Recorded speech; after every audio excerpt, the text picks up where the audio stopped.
Good evening students. बेटा आज हम जो है राष्ट्रीय माध्यमिक शिक्षा अभियान का नेक्स्ट पार्ट करेंगे। कल एक पार्ट हम कर चुके थे, आप सबने वो वीडियो देख लिया होगा, पढ़ भी लिया होगा, समझ भी लिया होगा। ठीक है, इंटरवेंशंस तक कल हम कंप्लीट कर चुके थे। आज हमको जो है नेक्स्ट पढ़ना है। इंटरवेंशन में कुछ 15 पॉइंट थे, वो कल आपको समझा दिए गए थे। आज का जो टॉपिक है वो है Rashtriya Madhyamik Shiksha Abhiyan with special reference to education of girls. की गर्ल्स के एजुकेशन को लेकर के कौन से खास रेफरेंस दिए गए थे राष्ट्रीय शिक्षा माध्यमिक अभियान के अंतर्गत। ठीक है, तो राष्ट्रीय शिक्षा माध्यमिक अभियान में जो मेन फोकस था वो गर्ल्स की पढ़ाई को लेकर था और बहुत सारे ऐसे एफर्ट्स किए गए ताकि जेंडर कंसर्न्स को हम ठीक कर सकें। तो कुछ इंटरवेंशंस थे गर्ल्स के एजुकेशन के लिए। पहला क्या था कि भाई जो यूनिफॉर्म स्कॉलरशिप या एजुकेशन प्रोविजंस हैं वो गर्ल्स के लिए दिए जाएंगे। गर्ल्स के एजुकेशन के लिए इंसेंटिव्स दिए जाएंगे, उनको रिविजिट किया जाएगा। बहुत सारे स्टेट गवर्नमेंट्स जो हैं उन्होंने ऑलरेडी स्टार्ट कर दिए हैं बहुत सारे incentive schemes like provisions of bicycle scholarship schemes. RMSA ने रिकॉग्नाइज किया नीड्स को, रूरल पोस्टिंग अलाउंस की नीड्स को वुमेन्स टीचर्स के लिए, ताकि रूरल पोस्टिंग को अट्रैक्ट किया जा सके। आगे देखते हैं आगे क्या बोल रहे हैं। नेक्स्ट है scheme for strengthening of boarding and hostel facilities for girls student. की गर्ल्स स्टूडेंट्स के लिए सेकेंडरी हायर सेकेंडरी स्कूल्स की गर्ल्स स्टूडेंट्स के लिए होस्टिंग और बोर्डिंग की सिस्टम फैसिलिटीज जो है वो प्रोवाइड कराई जाए। ठीक है, और डिस्टेंस को अवॉइड करने के लिए in order to avoid covering distance through walking the state government should provide transport facility for the girls. की गर्ल्स के लिए ट्रांसपोर्ट फैसिलिटीज जो हैं वो प्रोवाइड करवाई जाएं बाय द स्टेट गवर्नमेंट। उसके बाद था राष्ट्रीय शिक्षा माध्यमिक अभियान में कौन से स्पेशल रेफरेंस दिए गए SC/ST की एजुकेशन के लिए, देखते हैं। तो कह रहे हैं the education development of children belong to the SC/STs, ये एक मेन फोकस था राष्ट्रीय शिक्षा माध्यमिक अभियान के अंतर्गत। इसके लिए बहुत सारे जो हैं प्रोविजंस किए गए। पहला था preference will be given to ashram schools, की जो प्रेफरेंस दी जाएगी वो आश्रम स्कूल्स को दी जाएगी while upgrading upper primary schools. Engagement होंगे SC/ST कम्युनिटीज से। उसके बाद special teaching support as per need, ensuring sense of ownership of school management committee by SC/ST communities. Training programmes होंगे मोटिवेशंस के लिए, कॉमन टीचर का इस्तेमाल किया जाएगा, मॉनिटरिंग होगी regularly, providing context specific intervention in the form of hostel and incentive और special facility as required. जो भी रिक्वायरमेंट है स्पेशल फैसिलिटी की, इंसेंटिव्स की, हॉस्टल्स की, वो दी जाएंगी। एडिशनल लैंग्वेज टीचर का प्रोविजंस होगा कम से कम TGT लेवल पर। और एक नीड है टीचर ट्रेनिंग को स्ट्रेंथन करने की आश्रम स्कूल्स में। ठीक है, तो जहाँ भी ज़रूरत हो वहाँ पर ट्रेनिंग टीचर प्रोग्राम्स जो हैं वो ऑर्गेनाइज किए जाएंगे। हॉस्टल फैसिलिटीज़ का प्रोविजन होगा, स्कॉलरशिप का प्रोविजन रखा जाएगा। उसके बाद है Rashtriya Madhyamik Shiksha Abhiyan with special reference to educationally backward minority. जो बैकवर्ड OBCs थे या माइनॉरिटीज़ थे उनके लिए कौन कौन से रेफरेंस दिए गए। तो कह रहे हैं special intervention need to be designed to address learning needs of children from educationally backward communities and relating education to their life. कि स्पेशल इंटरवेंशंस की ज़रूरत थी डिज़ाइन करने के लिए लर्निंग नीड्स को बच्चों की जो एजुकेशनली बैकवर्ड कम्युनिटी से बिलोंग करते हैं। तो स्टेट गवर्नमेंट एक्सपेक्ट कर रही थी कि भाई डिज़ाइन करेंगे स्पेसिफिक इंटरवेंशंस को और बाकी प्रोग्राम्स को, ताकि जो एजुकेशनल प्रोसेस है उसको ला सकें। ब्लॉक और विलेज पंचायत जो है उन्होंने भी अपना रोल प्ले किया था। इसके लिए कुछ इंटरवेंशंस यहाँ पे दिए गए। पहला है एक्सेस एंड एनरोलमेंट। तो कहना है as an area intensive approach ensuring convergence of education and development activities, resource inputs by various agencies and government departments। Community का पार्टिसिपेशन हो एजुकेशनल एंडेवर के अंदर, रिडक्शन हो एजुकेशनल इनइक्विटीज़ का by giving priorities to educational backward areas and population sectors. High quality government schools हों backward areas के अंदर। Exclusive education और exclusive secondary and higher secondary schools for girls should be set up. Minority communities girls का participation जो है वो बढ़ाना है। State governments are expose to ensure that a certain percentage of schools upgrade upper primary school setup in area of minority concentration के, जो minority concentration के area है वहाँ पे अपग्रेडेशन हो स्कूल्स का। In coeducation schools more women teachers need to be appointed, जो coeducation schools हैं वहाँ पे वुमेन टीचर्स को अपॉइंट करना है। Extensive publicity about availability of education provision in the identified pockets. Regular enrolment drives होनी चाहिए। Conduct special camps और ब्रिजेस कोर्सेज जो हैं उनके लिए बनाए जाने चाहिए। ओपन अंडरस्टैंडिंग हो। फॉर्मल एजुकेशन स्कूलिंग फैसिलिटीज़ जो हैं प्रोवाइड करवाई जानी चाहिए इन रिलीजियस इंस्ट्रक्शंस में।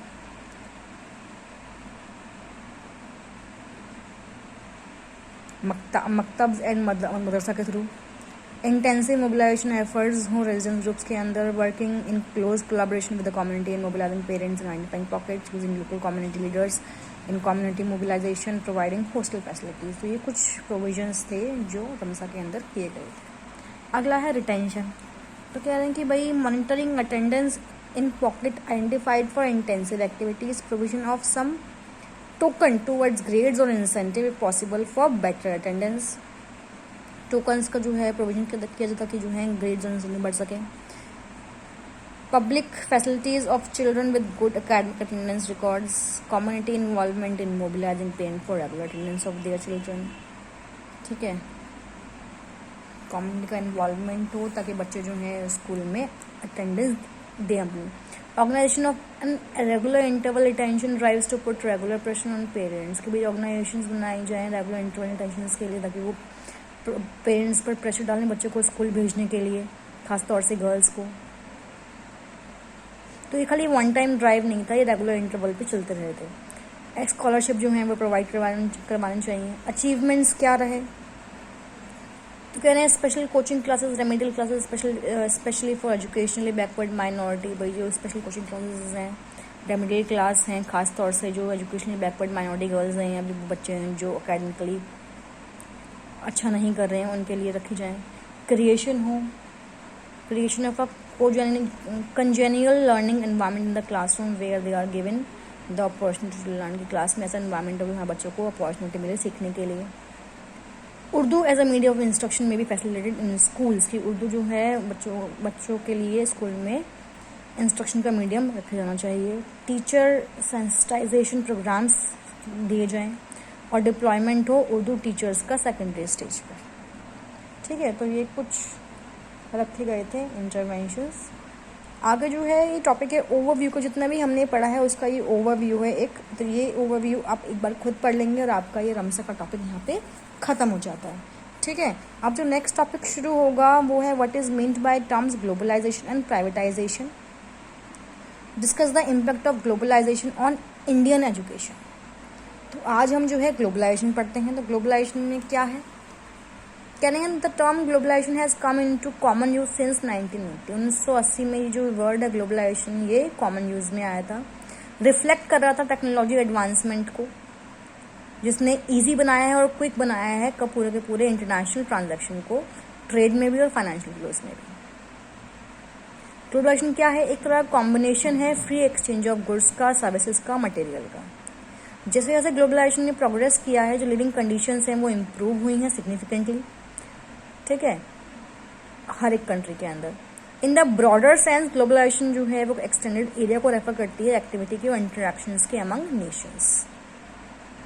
तो 3 डायमेंशंस हैं ग्लोबलाइजेशन के। पहला है इकोनॉमिक एंड फाइनेंशियल डायमेंशन, दूसरा है साइंटिफिक एंड टेक्नोलॉजिकल डायमेंशन और तीसरा है interdependence of dimensions of globalisation. देखते हैं क्या बोल रहे हैं इन टॉपिक्स के अंदर। तो कह रहे हैं पहला टॉपिक था इकोनॉमिक एंड फाइनेंशियल डायमेंशन कि the economy has a global economic space at its disposal today. तो इकोनॉमी जो है वो एक ग्लोबल इकोनॉमिक स्पेस है in terms of goods and service market, the employment market, the capital market etcetera. जितनी भी economic theories हैं, company strategies हैं और इकोनॉमिक पॉलिसीज हैं, must take into account all the aspects of the evolution in a global sense. Global sense की अगर हम बात करेंगे तो इसको एवोल्यूशन के सारे आस्पेक्ट्स को इंक्लूड करना होगा। नेक्स्ट है साइंटिफिक एंड टेक्नोलॉजिकल डायमेंशन। जो रैपिड एक्सपेंशन है साइंटिफिक एंड टेक्नोलॉजी इनोवेशंस का in the field of communication, biotechnology और माइक्रो इलेक्ट्रॉनिक्स, उन्होंने जो है ग्लोबलाइजेशन को और फोर्स किया है। टेक्नोलॉजी इनोवेशन ने जो है फैसिलिटेट किया है क्या, एक्सचेंज, स्पीडिंग अप प्रोडक्शन और allowing the sharing of idea. भाई आप जो है अपने आइडियाज़ को भी शेयर कर सकते हैं, goods of all sorts and service around the planet. Next था interdependence of dimensions of globalization. Interdependence क्या है डायमेंशन ऑफ ग्लोबलाइजेशन की? जो मेन कैरेक्टरिस्टिक है ग्लोबलाइजेशन का वो क्या है? इंटरडिपेंडेंस है अलग अलग डायमेंशंस का। टेक्नोलॉजी इनोवेशन ने क्या फैसिलिटेट कराया कि भाई इंक्रीज द कैपिटल फ्लोज, ताकि जो एक एक्सटेंट है वो क्रिएट हो सके स्टॉक मार्केट के अंदर। ठीक है। नेक्स्ट क्या है? इम्पैक्ट ऑफ ग्लोबलाइजेशन और इंडियन एजुकेशन, कि भाई इंडियन एजुकेशन पर क्या इम्पैक्ट पड़ा ग्लोबलाइजेशन का। तो अगर हम देखें इन view of changing scenario of the world, भी बदलते वर्ल्ड में अगर हम देखें तो जो नए डेवलपमेंट्स हैं इन ऑल फ्रंट्स ये आगे आ रही है, मतलब नए नए डेवलपमेंट्स जो हैं वो की जा रही हैं। जो नए एरिया हैं स्पेशलाइजेशन के, साइंस में, टेक्नोलॉजी में, कॉमर्स में, एग्रीकल्चर में, space science, social science, health science, ये सामने आ रहे हैं। जो लिंकेज है, नर्चरिंग लिंकेज एजुकेशन सिस्टम के साथ, ये भी कंट्रीब्यूट कर रहा है रियलाइज करने के लिए एक सेल्फ रिलायंस का गोल, नेशनल डेवलपमेंट का गोल, इंटरनेशनल स्टैंडर्ड का गोल। अब अगर हम समराइज करें इम्पैक्ट ऑफ ग्लोबलाइजेशन का तो देखें क्या कहते हैं ये कि पहला टॉपिक क्या है इसमें? Globalisation objective of education. तो क्या traditional objectives of education were physical and intellectual development of, जो ऑब्जेक्टिव है ट्रेडिशनल ऑब्जेक्टिव एजुकेशन का वो क्या है कि भाई बच्चे का जो है फिजिकल और इंटेलेक्चुअल डेवलपमेंट हो, बच्चों के अंदर वैल्यूज इनकलकेट हो, लैंग्वेज को प्रिजर्व करना है और वोकेशनल ट्रेनिंग बच्चे को दी जानी है। लेकिन ग्लोबलाइजेशन जो है उसने एक इम्पेरेटिव, इसने इसको एक इम्पेरेटिव बनाया है कि वो वर्ल्ड के साथ इसको सीख सके। टेक्नोलॉजिकली डेवलप्ड और इक्विप्ड है रिसोर्स के माध्यम से। हमारे जो बच्चे हैं वो प्रिपेयर नहीं हैं किसके लिए? एक्रीडिटेशन के लिए in our country, but on globalisation global basis. Globalization of information should be given preference over summarization of knowledge. Therefore, we should redesign our education. कि मतलब ग्लोबलाइजेशन सब जो है हमको अपने एजुकेशन सिस्टम को डिजाइन करना होगा, सिस्टम को एडजस्ट कराना है ग्लोबल इफेक्ट के साथ विद न्यू एयर। अब ग्लोबलाइजेशन और करिकुलम पर क्या इफेक्ट पड़ा? तो कहना है ग्लोबल जो कंपटीशन है उसको हमें दिमाग में रखते हुए जो हमारे सोर्स और करिकुलम है इसको डिजाइन करना पड़ेगा अकॉर्डिंग टू करंट नीड्स, कि जो आज की जो करंट नीड्स है उसके अकॉर्डिंग हमें इन सबको रिडिजाइन करना पड़ेगा। आगे देखते हैं क्या कह रहे हैं ये। तो कह रहे हैं therefore we can see that global issues, जो ग्लोबल इश्यूज जैसे पॉवर्टी हो गया, सिस्टम हो गया, न्यूक्लियर वेपन्स हो गया, ह्यूमन राइट्स हो गया, स्केर्स नेचुरल रिसोर्स हो गया, ये जो है अपने प्लेस फाइंड कर रहे हैं कोर करिकुलम के अंदर। जो हमारा एनवायरमेंट है एक सब्जेक्ट के तौर पर, ये एक is almost all the courses. As far as medium of instruction is concerned, English is being emphasized. अगर हम अपने इंस्ट्रक्शन का माध्यम देखें तो इंग्लिश को हम सामने रखते हैं। तो जो ये हमारा माध्यम है ये एक रोल प्ले करता है, ये हमारी हेल्प करता है, कंट्री की हेल्प करता है कि वो इफेक्टिव रोल जो है वो प्ले कर सकें ग्लोबलाइजेशन प्रोसेस के अंदर। गवर्नमेंट खुद भी एक ट्राई कर रही है कि वो एक्सपेंड कर सके एजुकेशनल एक्टिविटीज़ को, campuses abroad, regulating and monitoring for institute in India, इन सबको एस्टेब्लिश करके। अब ग्लोबलाइजेशन एंड मेथड टीचिंग, अगर मेथड टीचिंग को क्या इफेक्ट है ग्लोबलाइजेशन का? तो कह रहे हैं कि भाई we are living in the age of modernisation, globalisation and science and technology. हमारा जो आज का वर्ल्ड है वो साइंस का वर्ल्ड है, टेक्नोलॉजी का वर्ल्ड है, मॉडर्न हो गया है, ग्लोबलाइजेशन हो चुका है। तो the course that have to be taught at the world level should have the most modern methods based on research and experimentation. जो कोर्स हम लोग पढ़ा रहे हैं वो वर्ल्ड लेवल पे होने चाहिए और इसमें सारे मॉडर्न मेथड होने चाहिए रिसर्च और एक्सपेरिमेंट पर बेस्ड। ठीक है, there should be more use of, मतलब हमें एक्सपेरिमेंटल मेथड का ज़्यादा इस्तेमाल करना है, ट्यूटोरियल मेथड का, सेमिनार मेथड का और ह्यूरिस्टिक मेथड का ज़्यादा इस्तेमाल करना है। रैपिड शिफ्ट है from instructor led training to computer and web based methods of teaching. मतलब आजकल जो टीचिंग होती है वो कंप्यूटर बेस्ड ज़्यादा है, वेब बेस्ड ज़्यादा है। उसके बाद है ग्लोबलाइजेशन एंड टीचर्स। क्या है teacher in this globalised world, जो आज का वर्ल्ड है इसमें अगर हम टीचर की बात करें तो उसको प्ले करना है वैरायटी ऑफ रोल्स, बहुत सारे रोल्स प्ले करने हैं। टीचर जो है वो एजुकेटर हो सकता है, ठीक है, उसको एजुकेटर होना होगा, मोटिवेटर, गाइड, काउंसलर, फैसिलिटेटर और कम्युनिकेटर नॉलेज के लिए। टीचर को एडवांसमेंट के बारे में पता होना चाहिए एजुकेशन के अंदर, जो नई टेक्नोलॉजीज हैं, जो नए तरीके हैं एनकरेज करने के बच्चों को ताकि वो अपना फुल पोटेंशियल दिखा सकें, वो टीचर को पता होना चाहिए। ठीक है भाई, तो ये एजुकेशन पर इफेक्ट था ग्लोबलाइजेशन पर। नेक्स्ट जो टॉपिक है वो है प्राइवेटाइजेशन। देखते हैं क्या है प्राइवेटाइजेशन के अंदर। तो प्राइवेटाइजेशन क्या है कि भाई refers to a mode of working by being outside the control of the government. क्या मतलब है प्राइवेटाइजेशन का? कि भाई मोड ऑफ वर्किंग, आप गवर्नमेंट के बाहर हैं लेकिन आपके वर्किंग का जो मोड है वो आपका प्राइवेटाइजेशन कहलाएगा। ये इंडिविजुअल लेवल पे हो सकता है और एक ऑर्गेनाइजेशन लेवल पे हो सकता है, इंस्टीट्यूशन या फिर ग्रुप लेवल पर भी ये हो सकता है। हमारी जो गवर्नमेंट है मॉडर्न एज में ये इंक्लाइंड है टूवर्ड्स द प्राइवेटाइजेशन। प्राइवेटाइजेशन जो है वो एजुकेशन में हो सकता है, ऑक्यूपेशन में हो सकता है, कंपनी मैटर में हो सकता है। ये एक गुड ऑल्टरनेटिव है ताकि आप हायर एजुकेशन जो हैं वो हर डोमेन में, एजुकेशन के हर डोमेन में प्रोवाइड करवा सकें। लेकिन हायर एजुकेशन की अगर हम बात करें प्राइवेटाइजेशन की इसके अंदर, तो इसको एक बड़े फाइनेंस की ज़रूरत है ताकि फिजिकल इंफ्रास्ट्रक्चर जो है, जो बेसिक रिसर्च जो है वो डेवलप हो सके। तो प्राइवेटाइजेशन जो है वो रेफर करता है वर्क ऑफ प्राइवेट सेक्टर और private enterprises in any field of productive activity में जितने भी प्राइवेट सेक्टर हैं, प्राइवेट एंटरप्राइजेज हैं, उनके वर्क को रेफर करता है privatisation. It is characterised by ownership and management in private hands and personal initiation. Personal initiation और प्राइवेट हैंड्स में ये ओनरशिप है और मैनेजमेंट है। प्राइवेटाइजेशन अगर हम बात करें एन अग्रवाल की, तो privatization involves a change in the ownership of enterprises from the public और government to the private sector और इंडिविजुअल या प्राइवेट कंपनीज। ये एन अग्रवाल ने कहा था।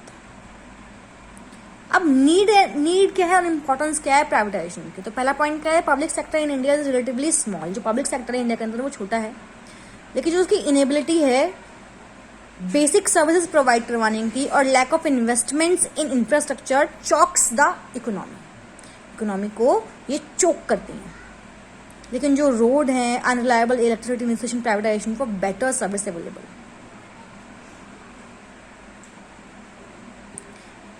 गवर्नमेंट जो है, गवर्नमेंट का जो फेलियर था रिफॉर्मेशन में, एजुकेशन के रिफॉर्म्स में, it is sometimes the private sector that फिल्स the vacuum. कि ये तो उस टाइम पर वो प्राइवेट सेक्टर था जिसने उस खालीपन को, इस वैक्यूम को भरा था।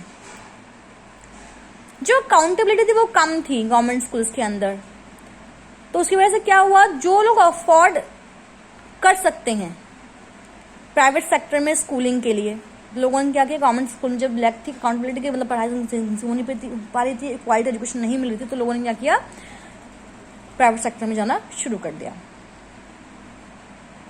तो पेरेंट्स जो हैं वो तैयार थे ज़्यादा पे करने के लिए गवर्नमेंट स्कूल कंपैरिजन में। गवर्नमेंट स्कूल में कोई टीचिंग नहीं हो रही थी, कोई क्वालिटी नहीं थी। तो कहते हैं privately provide education has spread to all level. जो प्राइवेटली प्रोवाइड एजुकेशन थी वो हर जगह फैल गई, from primary, secondary and tertiary as well as specialised area like computer science. लोगों ने खुद अपने जो रास्ते हैं वो ढूंढने शुरू कर दिए थे प्राइवेट सेक्टर्स के बेटर लाइफ के लिए। और आने वाले साल्स में क्या हुआ, जो पेस ऑफ पब्लिक रिफॉर्म्स था वो स्लो हो गया।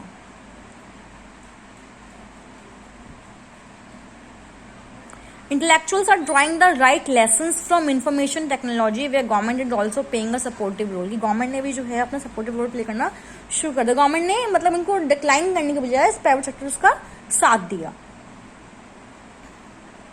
The long term impact of IT success cultural. जो लॉन्ग टर्म इम्पैक्ट था आईटी सक्सेस का वो कल्चरल था। Indians have realised that it is possible to succeed on talent and not on connection and corruption. की मतलब Indians को realise हुआ कि ये पॉसिबल है कि वो अपने टैलेंट पर सक्सेस हो सकते हैं बजाय कनेक्शंस या करप्शंस के। क्वालिटेटिव इंप्रूवमेंट्स हुआ एजुकेशन सेक्टर के अंदर, लेकिन वो पब्लिक सेक्टर में पॉसिबल नहीं था। प्राइवेटाइजेशन ने ये नेसेसरी किया for development of education sector as private sectors and colleges are doing a good job in providing quality education to the children as compare to government schools and colleges. Government school और college के मुकाबले में privatisation के माध्यम से private sectors ने बहुत अच्छा जो है गुड क्वालिटी एजुकेशन जो है बच्चों को प्रोवाइड करवाया। उसके बाद है privatisation of higher education. Higher education में कैसे प्राइवेटाइजेशन हुआ, तो पहला क्या था, एफिशिएंसी। प्राइवेटाइजेशन ने की जो है एफिशिएंसी को एनहांस किया सिस्टम की, ठीक है। Competency of private sector. Private sectors are so much capable and competent that they are conveniently discharge responsibility of higher education की हायर एजुकेशन की रिस्पॉन्सिबिलिटी हमसे वो डिस्चार्ज कर सकते हैं, केपेबल हैं, कॉम्पिटेंट हैं। फाइनेंशियल सपोर्ट कि privatisation of higher education would will bring industries and professional organisation nearer to one another with mutual benefits.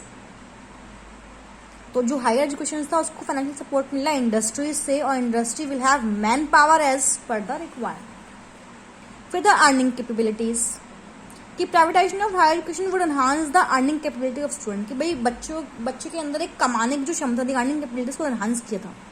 Relieving government's burden, कि गवर्नमेंट की जो बर्डन था उसको रिड्यूस कर दिया था। Variety and selection, there would be many alternatives in the matter of selection of students. अब demerits क्या थी प्राइवेटाइजेशन ऑफ एजुकेशन की? तो मेरिट्स हमने पढ़ लिया, लेकिन डीमेरिट्स क्या रही? तो पहले था कि privatization may not seem satisfactory as profit making in the sole aim of self financed institution, कि भाई प्राइवेटाइजेशन जो था सेटिस्फैक्टरी नहीं था प्रॉफिट मेकिंग के मामले में। बहुत सारे इंस्टीट्यूशंस जो थे वो in higher as well as primary education sectors, specially in medical area in southern area, are running in the buildings without having proper rooms and space. की बहुत सारे इंस्टीट्यूशंस जो थे मेडिकल के लिए, मेडिकल एरिया में उनमें रूम्स और स्पेस ही नहीं था। जो क्वालिटी थी हायर एजुकेशन की वो गिरती चली गई, क्योंकि बहुत सारे जो इंस्टीट्यूशंस थे वो डिस्ट्रीब्यूट कर रहे थे डिग्रीज और सर्टिफिकेट्स बिना रिक्विसाइट स्किल्स या ट्रेनिंग को डेवलप करे। फीस स्ट्रक्चर जो था प्राइवेट इंस्टीट्यूशंस का वो बहुत ज़्यादा था, और ये पॉसिबल नहीं था कि स्टूडेंट जो है जो भारत में रहते हैं वो इतना अमाउंट पे कर सकते हैं। प्राइवेटाइजेशन जो है उसने ग्रोथ तो करी, लेकिन बिना इक्विटी के या फिर इंक्रीज स्ट्रक्चर डिसइक्विलिब्रियम के। Perpetual poverty which is itself constraint as growth. Private institutions have prove to be the centre of exploitation of teachers, के प्राइवेट इंस्टीट्यूशन ने जो है प्रूव कर दिया कि वो सेंटर है टीचर्स के एक्सप्लॉयटेशन के, बिकॉज वो जो है बहुत कम सैलरी जो है पे करते हैं और बहुत ज़्यादा काम लेते हैं। अब क्या सजेशंस रहे प्राइवेटाइजेशन ऑफ हायर एजुकेशन के मामले में? तो private institution should be given academic, financial and administrative autonomy on the basis of their past achievement, की पास्ट अचीवमेंट के बेस पर academic, financial and administrative autonomy बच्चों को देनी चाहिए। प्राइवेट इंस्टीट्यूशन में individual and collectively operate करिकुला independently of universities guided by two principles of academic excellence and optimum equity. दो principal थे, academic excellence and optimum equity. ठीक है, तो जो प्राइवेट इंस्टीट्यूशंस हैं उनको इंडिविजुअल कलेक्टिवली ऑपरेट करते हैं करिकुला इंडिपेंडेंट, करिकुला को यूनिवर्सिटी के इंडिपेंडेंट। कुछ इंस्टीट्यूशन जो है उनको प्रोवाइड करवाना, ये जो इंस्टीट्यूशंस उनको प्रोवाइड करवाना जो एडिक्वेट फी कंसेशन और फ्री शिप्स, खासतौर से जो बैकवर्ड क्लासेज हैं।